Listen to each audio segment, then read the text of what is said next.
Y esta mañana me da mucho gusto saludar a Francisco Solares Alemán, presidente nacional de la Cámara Mexicana de la Industria de la Construcción. Francisco, ¿cómo estás? Buenos días. ¿Qué tal, Rodrigo? Muy buenos días. Bien, gracias. ¿Tú cómo estás? Muy bien, pues ya saliendo del COVID, la semana pasada tuve, pero la verdad es que afortunadamente muy leve, pero aquí con mucho ánimo y sobre todo, pues viendo lo que ustedes comunicaban recientemente, que es, por un lado, pues la difícil situación que han enfrentado y sobre todo compararon ustedes la inflación, digamos, general anual, que está en 7.99 y la que está padeciendo el sector de la construcción, que está en 15%, bueno, 15.35%. Eh, ¿Qué ha ocurrido y sobre todo qué es lo que más ha subido en el sector de la construcción en términos de inflación? Pues mira, Rodrigo, sí, esta inflación es una inflación que pudiéramos decir es importada, es una inflación que no se está generando en México por la demanda o por el consumo, sino pues viene de todo el mundo tenemos problemas de inflación y eso pues agrava más la situación porque pues podemos entrar a algo que los economistas dicen deflación y eso es lo más preocupante. Eh, si separamos por sectores de la construcción o por tipos de obra, porque son diferentes los insumos que tienen cada una, te podría decir que lo que más ha incrementado en anualizado de junio 2021 a junio 2022, son las obras que tienen que ver con el consumo de asfalto, Ah, las carreteras, todas las pavimentaciones, porque el insumo del asfalto ha tenido un gran incremento. Y en estos tipos de obras tenemos una inflación del 22% anualizada, que es muy alta. claro, y es que En, utilizan mucho insumo, pues, petrolíferos, ¿no? Y entonces, pues, eso es uno de los factores que más ha pegado a escala global. sí, y sobre todo el asfalto, la mezcla asfáltica, el asfalto ha subido un 40%. Mm. Y aquí nuestro proveedor único es Pemex. Entonces, pues no tenemos muchas opciones al respecto y este tipo de obras son las que más han subido. En contraparte, bueno, lo que menos ha aumentado de inflación, que anda del orden del 14%, pues es la edificación residencial. En promedio, todos los tipos de obra sí andamos del orden del 15.4 anualizado de inflación. Y en términos de lo que, digamos, del cemento y la varilla, ¿esa cómo se ha comportado? Pues mira, afortunadamente la varilla que tuvo incrementos muy importantes en el 20 y 21, digamos que se ha estabilizado en un 18% lo que es la varilla corrugada. Sin embargo, hay otros materiales de acero, como la placa, que esa sí ha tenido un aumento del 29%. Entonces es variable. El cemento también ha aumentado de manera anualizada, es un 16%. Si nos damos cuenta y nos fijamos todo lo que sería, digamos, el equivalente a la canasta básica de las obras, todos estos insumos han aumentado de manera muy importante. Claro, ahora podría parecer contraintuitivo para muchos porque, bueno, pues ha sido una administración la actual que ha construido obras muy grandes, muy emblemáticas. Pensemos pues la refinería de Dos Bocas. El otro día que platicaba con el presidente de Holcim me decía es el proyecto más grande en el que están participando a escala global. El aeropuerto Felipe Ángeles, el tren Maya, etcétera. Pero ustedes en la CEMIC han dicho, oigan, también déjenos participar, ¿no? Y ese creo que también es una dinámica que creo que vale la pena abordar, sobre todo por lo contraintuitivo que pueda parecer. Sí, sí, correcto. Mira, la construcción de infraestructura en el país no es la que requerimos. Tenemos una inversión insuficiente para construir y aún para mantener nuestra infraestructura. Y si a esto agregamos que en el tema de la inversión pública, el presupuesto federal se encuentra, digamos, polarizado en cuanto a regiones y en cuanto a tamaño de obras, pues esto no ayuda al crecimiento de los empresarios de la construcción, de las empresas constructoras. Las grandes obras, como tú bien las nombraste, son de tal magnitud que se requiere la participación solamente de empresas muy grandes y no nada más de una, inclusive entrando en consorcio. En el Tren Maya, los tramos, varios de los tramos, son varias las empresas las que están trabajando juntas. y las empresas constructoras medianas y más chicas, pues están atravesando por una situación muy, muy difícil en estos últimos años. Claro, y los agremiados en la CEMIC, ¿cuál es, digamos, la fotografía? Porque hay de todas, ¿no? Pero más o menos, ¿cuáles son el mayor componente de la Cámara Mexicana de la Industria de la Construcción y sobre todo qué tipo de empresas? Cuando uno piensa en las empresas de la construcción, creo que dices algo que es fundamental. A veces pensamos que las grandes empresas, pero es un ecosistema enorme, ¿no? Y además intensivo en empleos, muchas desarrolladoras, etcétera. ¿Cómo es los agremiados de la CEMIC? ¿Cómo son? Pues mira, el 96% de nuestros afiliados son MIPYMES. Entonces, y tenemos desde luego a toda la gama de empresas, las más grandes, pero también las más pequeñas. Y sobre todo en las MIPYMES de medianas hacia abajo, un grave padecimiento se tiene, además de la escasez de obra o los pocos contratos que se tienen, el financiamiento.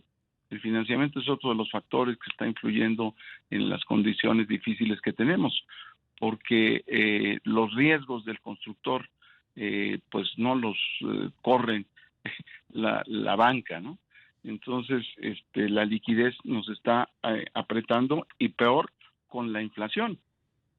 Entonces hay medidas que nosotros hemos propuesto tanto a la Secretaría de Economía como a la Secretaría de Hacienda que pudieran reactivar de manera prácticamente inmediata pues la situación que tienen de falta de liquidez de estas empresas. Claro. ¿Y cuáles serían estas medidas?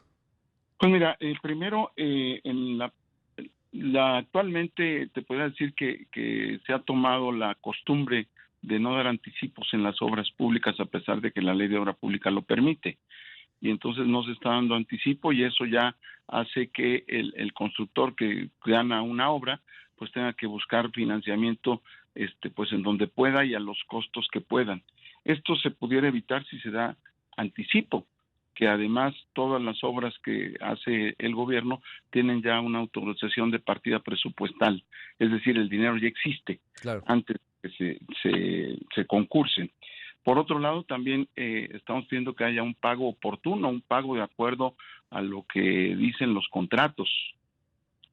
Y otra cuestión que antes ayudaba mucho era el factoraje.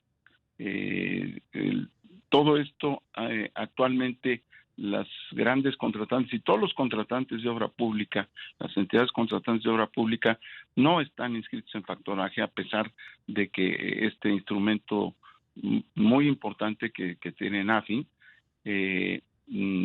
reactivaría la economía de manera inmediata de la parte de las constructoras. Pues tres propuestas muy concretas, vinculados por supuesto a la obra pública y eso me lleva a preguntarte, digamos, en el sector de la construcción obviamente las obras de infraestructura pública y tal, no son las del gobierno federal, estatales y digamos en su escala las municipales, ¿qué tan importantes son para el conjunto de la actividad de la construcción en México? Pues actualmente, en el 2021, te puedo decir, el 80% de la construcción que se hizo en México fue con dineros privados y solamente el 20% con dineros públicos. Y esto te habla pues de que deberíamos de tener una participación mayor del sector público en la construcción. Y pues bueno, deberíamos estar invirtiendo del orden de un 5% del PIB nacional y estamos invirtiendo apenas el 2%, el equivalente al 2% del PIB nacional. Esto no alcanza, pues en muchos casos, ni siquiera para dar el mantenimiento a la infraestructura que tenemos. Claro, que es lo que mencionabas y que además, y eso, digamos, es mi opinión, pero se concentra en ciertas obras muy caras, muy emblemáticas, dejamos de atender lo que realmente necesitamos en términos de infraestructura y además, bueno, la infraestructura, por ejemplo, aérea que necesitamos, pues no necesariamente se están logrando los objetivos. Digo, los resultados ahí están, ¿no? En términos del volumen de vuelos, la sobresaturación, por ejemplo, en el AICM, etcétera, pero bueno, es otra discusión. Francisco, debo hacer un corte, pero te pediría la bondad de tu tiempo para conversar un poco más, sobre todo también, pues cuál es la óptica en el sector residencial, ahí cuál es la dinámica, que ya nos adelantabas un poco, y sobre todo otro dato que dan a conocer que es pues que desde 2017 prácticamente ha sido un descenso, ¿no? Cuando yo veo lo que va reportando el INEGI del sector de la construcción, de las empresas constructoras, pues se ve una pendiente continua, ¿no? A veces como que se detiene un poco la pendiente y luego continúa bajando, ha sido muy dramático, pero bueno, ahora nos cuenta exactamente las cifras. Entonces esto es Imagen Empresarial y esta mañana está con nosotros Francisco Solares Alemán, el presidente nacional de la CEMIC, la Cámara Mexicana de la Industria de la Construcción.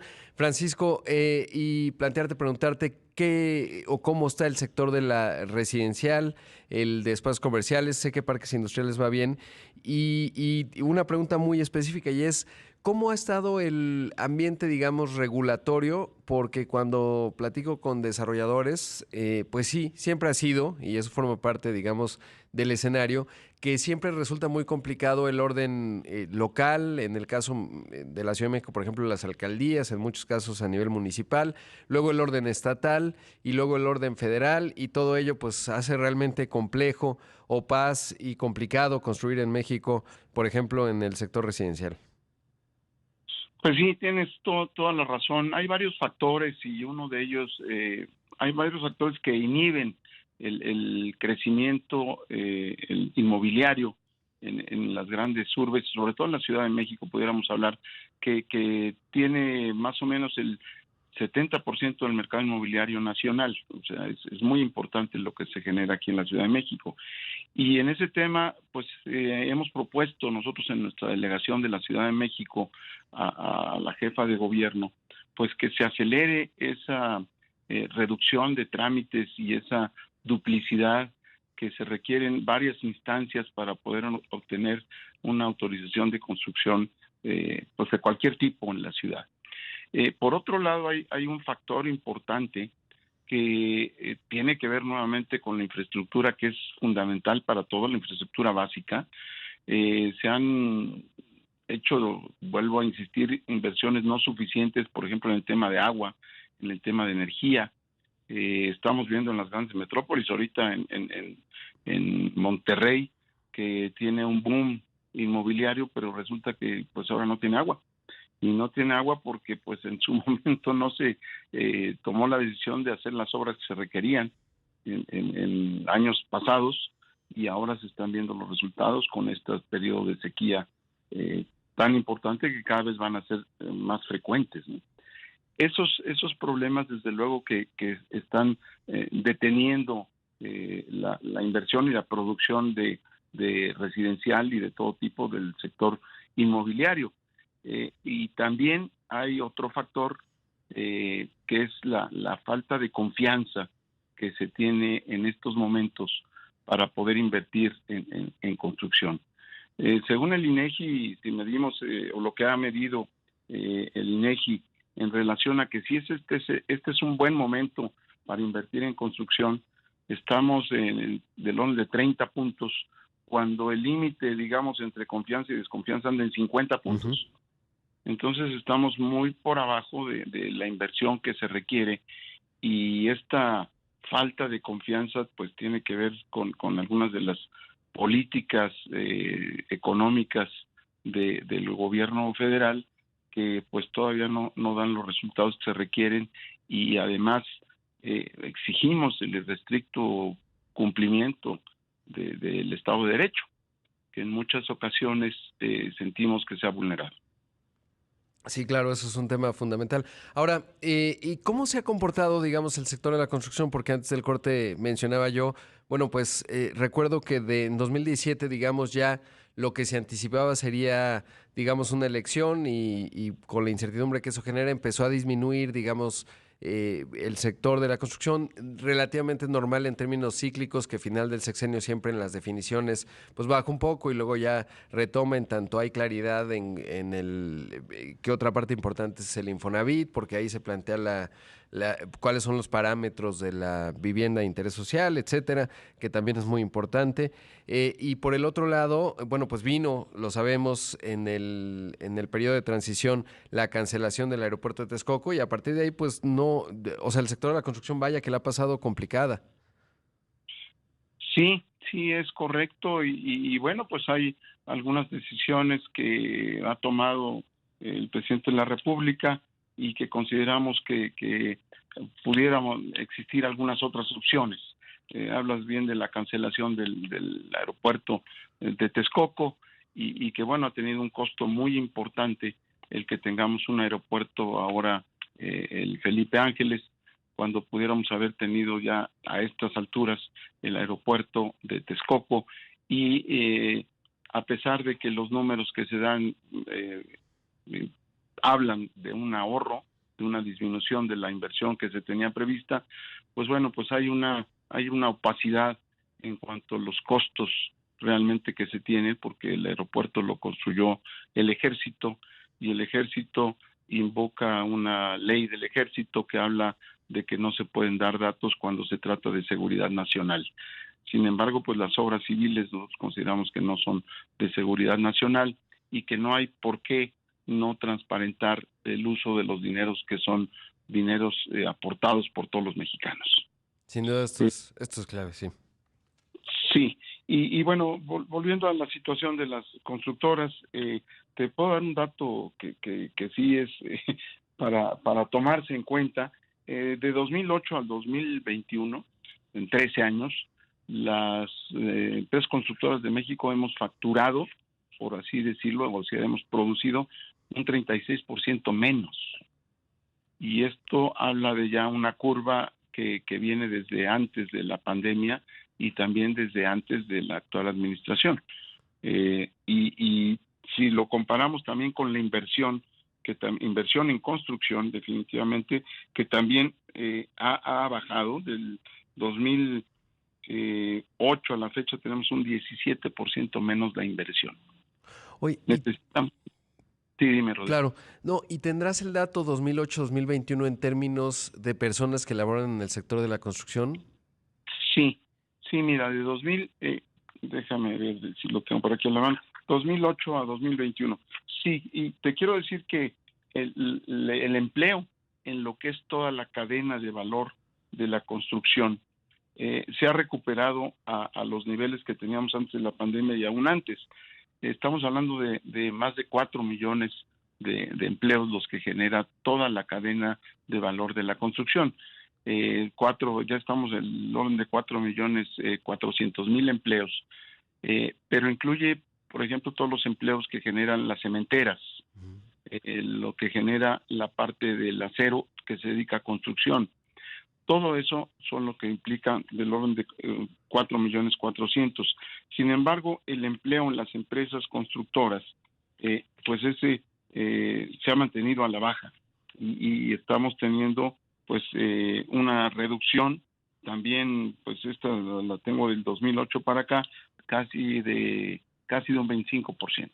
No, pues muchísimo y sobre todo pues son millones de personas tal cual, ¿no? Y es que pues no solo por lo que le representa a un país el tener infraestructura competitiva que está vinculado a la productividad y crecimiento económico, pero también obviamente a la actividad económica a la que están vinculadas, en este caso y actualmente nos lo dices, poco más de 4 millones de personas, que no es un asunto nada menor, pero el sector de la construcción es, digamos, dentro de los factores de la economía tiene ocupa un lugar especial por lo que ayuda a detonar al resto de las actividades económicas. Sí, aparte del peso que tenemos, somos el cuarto aportador, digamos, para el PIB, en la cuarta actividad económica, con el 7% del PIB, y somos también el cuarto generador de empleos. O sea, sí es muy importante y el factor que tú mencionas de ese efecto multiplicador y una distribución de los recursos de la economía muy rápida es importantísimo en el crecimiento de todas las economías. Es lo que va primero, es lo que tiene que detonar el crecimiento económico de un país.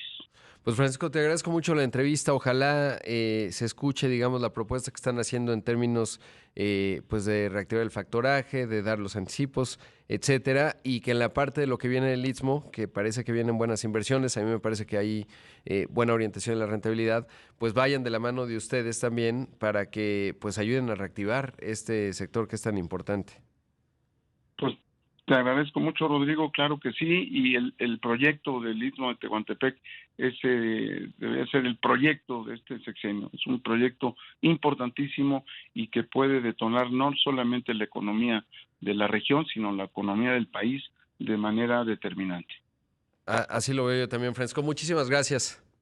Al contrario, Rodrigo, a tus órdenes, que tengas muy buen día. Buen día, ya escuchamos a Francisco Solares Alemán, el presidente nacional de la Cámara Mexicana de la Industria de la Construcción.